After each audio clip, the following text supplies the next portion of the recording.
Good morning, I'm Matt Vega. And I'm Jacob Hayclock. You are listening to IMS News.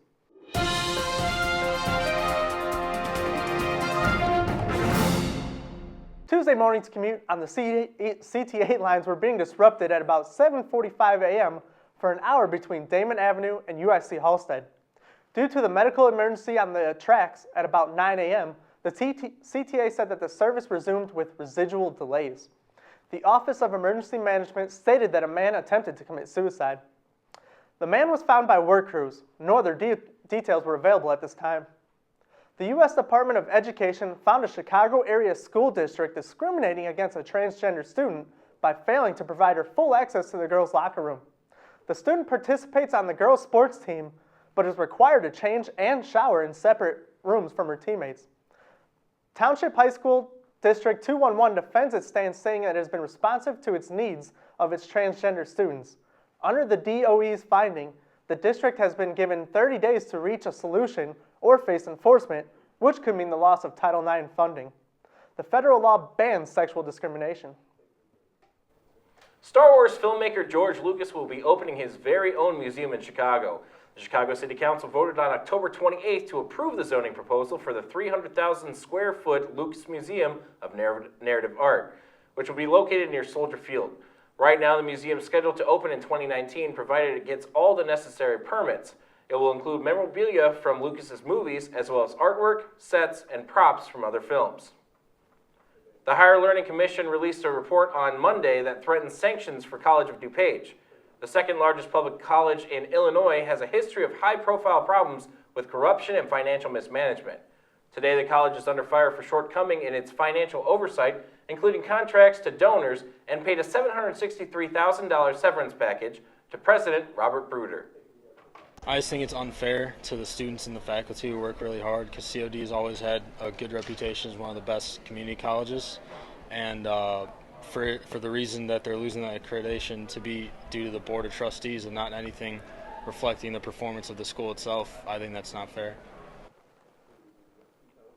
Since January, the state's legislature has proposed more than 30 bills that seek to punish or fix DuPage. Federal prosecutors have subpoenaed the college for financial documents, and state investigations are pending. For now, Robert Bruder has been placed on administrative leave. There was a spike in the number of patients going to emergency rooms after using synthetic marijuana. The Illinois Poison Center has received several calls from emergency departments about the drugs in the past week. That's an increase of 600% compared with a typical week. The center's medical director says emergency departments are reporting patients with severe symptoms such as seizures. Most of the cases involve drugs sold as Jamaican party spice. The Illinois Media School in Lombard, Illinois has officially changed their name from the Illinois Center of Broadcasting as of August 1st. The name change comes because the school name previously did not mention that they were in fact a school. IMS now offers more specialized programs such as graduation programs specializing in sports and television. They are also now looking to expand classes in all forms of media such as websites, newscasts, and even job preparation. The program has web design, social media, broadcasting, both radio and television. There's a lot more to it than just broadcasting.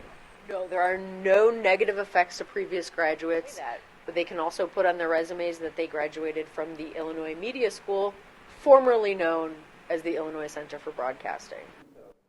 This name change will not affect previous Illinois Center for Broadcasting students and graduates. For more information about IMS, go to beonair.com. With the fall season approaching and fall festivals popping up everywhere, we recently went to Cantini Park with Shamari Stewart. It's October at Cantini Park in Wheaton, Illinois, and that only means one thing: Cantini's Fall Festival.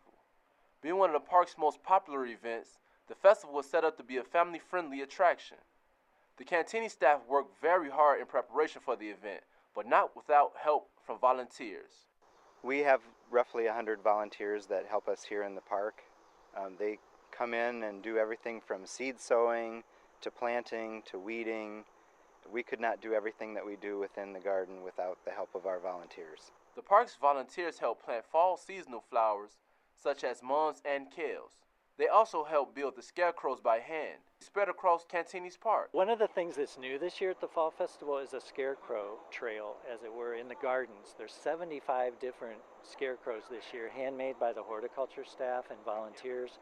They're a lot of fun, they're really creative, and they make good photo opportunities. And there's also a scavenger hunt of sorts involved with the scarecrows that encourages the kids to try to find all the scarecrows. And if they do that, they get a prize. The scavenger hunt of scarecrows, amongst other activities, may be one of the most appealing to children because it gives them a sense of adventure. They get to enjoy the whole park and can win prizes after finishing the hunt. Whether you're hunting for scarecrows, tasting great food, going on the rides, or just enjoying great music, it's something for every family to do here at Cantini's Fall Festival. I'm Shamari Stewart with ICB News. Halloween in schools is not the endless candy and crazy costume extravaganza it is on television and in movies.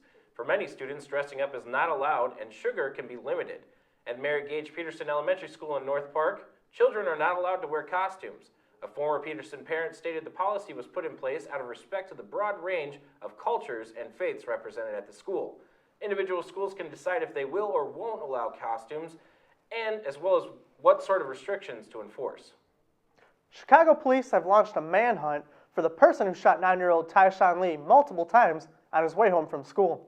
Still in a school uniform, Lee was pronounced dead on the scene after being shot in the head and back.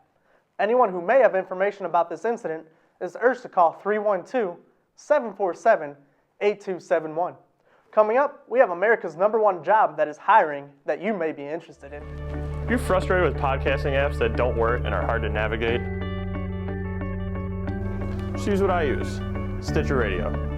You can listen to over 40,000 radio shows and podcasts anywhere, anytime. You can find great formats like sports radio, current news, and all other kinds of entertainment. It's just a free download from Apple, Android, or you can use your own computer. Stitcher Radio, radio that connects you to any conversation. America's airports are in desperate need of air traffic controllers. The number of employees has dropped 10% since 2011. The FAA recently said it's been working hard to hire at an increased rate to meet its air traffic controller staffing targets. Air traffic controllers make a median salary of $122,000 a year, but it isn't an easy job. The work can be stressful because total concentration is required at all times. In 2011, there were more than a total of 4,500 more air traffic controllers than there were today. President Barack Obama announces Thursday that U.S. forces will remain in Afghanistan at their current levels throughout much of 2016. The decision to maintain 9,800 troops in Afghanistan until nearly the end of Obama's time in office comes after months of discussion with Afghanistan President Ashraf Ghani. Obama also consulted with U.S. military commanders on the ground in Afghanistan, as well as his entire national security team. There is now no set timeline for the U.S. troops to officially pull out of Afghanistan. Underwater cave diving is risky business, as environmental anthropologist Kenny Broad and his colleague experience. The two were exploring one of the Bahamas' mysterious blue holes when the cave ceiling started falling on top of them, causing an underwater avalanche. As a precaution, the team always runs a guideline that leads back to the mouth of the cave. Luckily, this time the line was close by and helped the divers get out. Broad and his team have been exploring caves ever since 2008 for the National Geographic's Blue Holes project. Serving as aquifers, these caves are among the least studied and most threatened habitats on Earth. New York couple Bruce and Deborah Leonard were charged with first-degree manslaughter for fatally beating their 19-year-old son inside a church. 4 other church members have been charged with assault and an attack that also left his 17-year-old brother severely injured and hospitalized. Lucas died Monday after being beaten in the church. Bail for the Leonards was set at $100,000 each, and the other 4 at $50,000. All had pleaded not guilty. A Sacramento boy is the object of an ongoing investigation after he couldn't take seeing his mom hurt anymore. The boy's mother called dispatch at 6 a.m. Sunday after she could not wake up her husband. The woman's son, feeling in fear for his mom's safety, had stabbed his stepfather. My boyfriend did say 4 o'clock in the morning he heard a lot of thumping, and then when we came out the next day, there was a whole bunch of tape. Police are saying that as the feud intensified between the mom and stepdad Saturday night into Sunday morning, the boy stabbed his stepdad, a 45-year-old man, with a kitchen knife. The stepdad was charged earlier this year for domestic violence. Charges so far are not being pressed on the boy for defending his mother. It seems fossil fuel may be coming to an end with Japanese car company Toyota, releasing their brand new hydrogen-fueled car Mirai later this year for $57,000. Toyota hopes it will mark the beginning of the end for fossil fuel. The Mirai, meaning future, works by pumping hydrogen into the car and stored into its fuel tanks. Air flows into the vehicle using an intake grill on its front and then mixes with the hydrogen in the fuel cell stack, able to give the car a range of more than 300 miles. Toyota states the only byproduct of this process is water. The ruins of a 16th century church have emerged from the waters of a reservoir in Mexico. The Temple of Santiago has been under nearly 100 feet of water since 1966, but water levels dropped by 82 feet due to a drought. The church was built in 1564 and abandoned after the plague hit the area. Fishermen are now ferrying passengers to the ruins. A state-run Chinese newspaper claimed the country is not afraid to fight a war with the U.S. just a day after an American destroyer sailed within 12 nautical miles into disputed waters in an open challenge to Beijing. Anger over the U.S.'s move to South China Sea dominated the headlines of major newspapers in China. Wednesday, the Global Times declared that no country, the U.S. included, is able to obstruct Beijing's island reclamation in the region. China states virtually all of the South China Sea belongs to it. Russian researchers have announced the discovery of cave-lion cubs found in the Ice Age permafrost of Yakutia, Siberia. The frozen cats are the first of their kind ever found in such well-preserved state. The kitten has been frozen this way for at least 10,000 years. Cave-lion remains have been found from Eurasia to North America. Up until now, however, the fossil record of the big cat was restricted to bones and tracks. South African Paralympic runner Oscar Pistorius was released on parole a day short of a year to finish out the rest of his 5-year sentence under house arrest. Pistorius was convicted last year in the 2013 death of his girlfriend, Reva Steenkamp. Oscar will embrace this opportunity to pay back to society. Pistorius has long maintained that Steenkamp's death was an accident, but in a country riddled with high crime rate and poverty, there's little sympathy for the athlete. Prosecutors are appealing the verdict, saying it should have been murder instead of culpable homicide. South Africans support the decision. It's the right decision because no one can really prove that he killed his girlfriend on purpose or whether it was his instincts. Steenkamp's family left the courtroom saying that justice had been served. Even Pistorius' uncle told reporters in his view the judgment was reasonable. Despite the early release, Pistorius will continue to pay the price of taking the precious life of Reeve Steenkamp. A drug tunnel was seized last week the size of 8 football fields and 30 feet deep. 75 of these tunnels have been discovered, mainly being in California and in Arizona. This tunnel marks the 10th largest since 2006. Beginning in Tijuana, Mexico, and ending in San Diego, this tunnel is being referred to as sophisticated due to the rail systems, lighting, electricity, and metal beams to prevent the tunnel from caving in. 12 pounds of marijuana was found having the street value of $6 million. 22 arrests were made from both locations, 3 of which, however, are being charged with conspiracy in U.S. federal court. The investigation is dated up to 6 months prior, having undercover agents inside the drug operation. Coming up after this, we have everything you want to know in sports with Shamari Stewart. Ever leave home without fresh food to get you through your day? I have, but never again because I have a 6-pack Innovator 300. This bag has it all. It has 3 meal compartments and gel packs that keep your meals fresh for up to 8 hours at a time. I have plenty of space for my shakes and fruit with 2 side pockets for additional storage, and the Innovator 300 fits over my shoulder with ease. The 6-pack Innovator 300 will put all your food storage worries at ease. Go to our website and order your bag now. Cubs rookie Kyle Schwarber hit a blast so far it literally landed in no man's land. It actually landed on top of the scoreboard under the Budweiser sign and later encased. That swing of momentum was reminiscent of the bomb he hit in the river to send the Pirates of Pittsburgh up the bay. They call him the Baby Bull. And yes, he did call that Game 4 cannon blast. Check the record. Teammate Dexter Fowler mentioned it first, and Schwarber corroborates the statement during the press conference of the clincher. The Chicago Bulls offense has a very different look and feel this season, according to Derrick Rose and Jimmy Butler. Instead of isolation and screen and rolls the whole game while everyone else is watching and standing stagnant, there is more motion and floor spacing with plays that are actually made to go toward the basket. Butler appreciates that, but according to him, Everyone is playing so unselfishly, they actually pass up easy opportunities to score.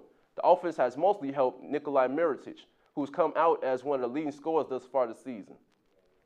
Ohio State quarterback J.T. Barrett will forfeit his summer financial aid as part of his punishment for being cited for operating a vehicle while impaired. Barrett was cited for the misdemeanor early Saturday morning by Columbus police and suspended 1 game by Coach Urban Meyer. Meyer said Monday that Barrett, who turns 21 in January, came to his home Saturday to apologize for his run-in with the law. This incident comes 1 week after Barrett was named the starting quarterback. Cardale Jones will replace Barrett in the lineup versus Minnesota.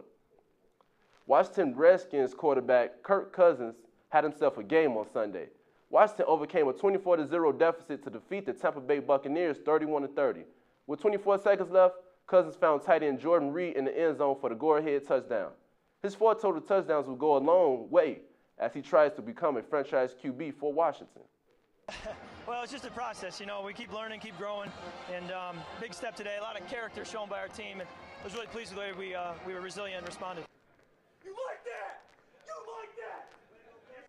We do like that, Kirk. That passionate Vine clip has become so popular that Cousins has decided to sell T-shirts with the phrase on it. All proceeds will go to the International Justice Mission. This was Cousins' second come-from-behind victory this season as the Redskins rallied to beat the Philadelphia Eagles in their Week 4 matchup. After a well-deserved bye week, Kirk and the Skins will look to climb back to 500 when they take on the New England Patriots November the 8th. Former Los Angeles Lakers star Lamar Odom is recovering in a LA hospital. Odom was found unconscious in a popular Las Vegas brothel, Love Ranch South, 2 weeks ago. He was previously in a coma and on life support in ICU for several days. Though Odom is on the mend, it's not yet clear how much permanent damage his medical emergency has done on his body, as his motor and cognitive skills have not fully returned. Doctors hope to transfer Odom to a rehab facility to continue his recovery soon. 101-year-old Cubs fan Loretta Dolan celebrated a big win for her beloved Cubs at Wrigley Field, Game 3 of the NLDS. She watched Monday night's game in row 2 behind the Cubs dugout at Clark and Addison. She can't get more than 2 feet without receiving a cheer. The last time they have won a championship was 6 years before she was born, and their last World Series appearance came when she was 31. Hopefully, Dolan can hold on to see her beloved Cubs try again next season. He might be in his 13th season and playing through a recent back injury, but LeBron James is setting basketball records that celebrate his youth. James became the youngest player in NBA history to score 25,000 points with a dunk that he guided in with 8 minutes remaining in the fourth quarter in a win over the 76ers on Monday. This gave him 22 points total Monday night. It allowed him to join the likes of Wilt Chamberlain, who received this in 691 games, Michael Jordan in second with 782 games. LeBron needed 915 games, making him the 4th player to achieve this milestone, but he is still the youngest. The Chicago Blackhawks' 1-0 overtime win against the Anaheim Ducks at the United Center on Monday was almost a carbon copy of their previous game. Just 2 days after defeating the Tampa Bay Lightning in the same fashion, it goes to show you why Jonathan Toews as of lately is Captain Clutch, and why Corey Crawford truly is an elite goaltender. It was save after save in the Stanley Cup Finals rematch, and indubitably, the Hawks prevailed. But Toews carried on, trying to beat a check. He did. Toews driving. Kochek, hit and score! Toews would not be denied, and his first goal of the year! Anaheim, who was struggling offensively, has scored only 6 goals in their previous 8 games, and the Hawks worked to keep the Ducks dry with this win. This one took 51 seconds, and Jonathan Toews, 2 games in a row. The official, the point right away. Anderson. Wow, not a lot of room there. The Blackhawks are the first team ever to win with consecutive overtime shutouts since the overtime rule change. Coming next is Nick Miller with entertainment. In today's day and age, the fathers have been discriminated repeatedly in the family law court system. The facts speak for themselves. Most importantly, the time that's lost between the children and the father. Children that come from fatherless homes are 5 times more likely to commit suicide, 32 times more likely to become runaway children and homeless, 20 times more likely to have behavioral disorders, 9 times more likely to drop out of high school, and 20 times more likely to end up in prison. Courts award 17% of the children to the father. The 2/3 of women surveyed stated that they believed that they could replace the biological father of a child merely by finding a new man to enter their life. It sends a strong message to everyone who has a child of the importance that the father stay and remain in that child's life.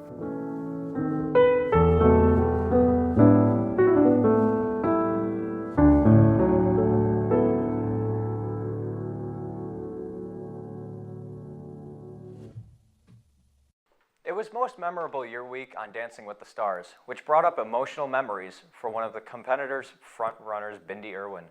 The 17-year-old chose 2006, the year her father, the crocodile hunter Steve Irwin, passed away. While Terry Irwin did not speak at her husband's public memorial, 8-year-old Bindi did, giving a moving speech to the crowd of thousands who gathered at the Australia Zoo. Even rehearsing for her contemporary dance with her partner Huff brought back strong memories for Bindi, breaking down during some of the pair's practice runs. Her father, who died after being pierced by a stingray in the chest while filming for a documentary titled Ocean's Deadliest, was figuratively dancing with Bindi every step of the way, according to dancing judge Bruno Tonioli. As assured, her father would be proud. Everyone is anxious to catch the Season 6 premiere of the Game of Thrones. As the battle for the North wages on, who will come out on top? Will it Peter Baelish's chess game, with the Boltons go in his favor? With Theon and Sansa's escape from Ramsay Bolton's clutch of harsh cruelty, what will the plot ensure to be for revenge? What will come of the Night's Watch after the Jon Snow assassination plot? Will the Dragon Queen continue her quest to purify the land? Will the Lannisters' family quarrels take the family down forever? The Season 6 premiere will be airing in April 2016. A man hell-bent on retracting a letter from Donald Trump is now under criminal investigation for a bomb threat. Law enforcement claims the man called the West LA law firm of Manette, Phelps & Phelps last month to demand to speak with one of Trump's reps. Apparently, he knew the firm had represented Trump in the past. The receptionist told the man the firm no longer did work for Trump and hung up.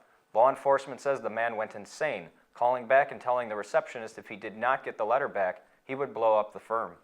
LAPD came and did a full sweep of the building but found nothing. The situation is currently under investigation. The most decorated female fighter ever has just found a new training partner. Ronda Rousey will be indeed training future phenom and movie star Vin Diesel's daughter, Hania. With Vin Diesel's genes and Rousey's training, the sky will be the limit for this young athlete. Hania is currently an orange belt in judo. I think she definitely has the attitude for it, for sure, and that's what you really look for at a young age, not exactly like the skills that they have, but the kind of attitude they have, and she's definitely got the attitude of a fighter. I wouldn't be surprised. With Ronda Rousey preparing for her upcoming UFC fight, it has been hard for her to train with Hania. With that being said, Hania will be getting her judo training from Auntie Ronda starting next year. Ronda Rousey is currently the UFC female champion, along with being a judo silver medalist in the 2008 Beijing Olympics. Rousey's only career loss came in that Olympic Games. With a professional MMA record of 12-0, Rousey will make a perfect role model. Great movies are coming your way this Christmas season. Starting off our list is the long-awaited kickoff to a new trilogy from George Lucas, Star Wars: The Force Awakens. The story will take place 30 years after the Return of the Jedi, with appearances from some familiar faces such as Harrison Ford and Mark Hamill. Christmas Eve, a comedy written by Larry King himself, stars Patrick Stewart and Gary Cole. The tale follows 6 different groups trapped in elevators for Christmas Eve, changing their lives in unexpected ways.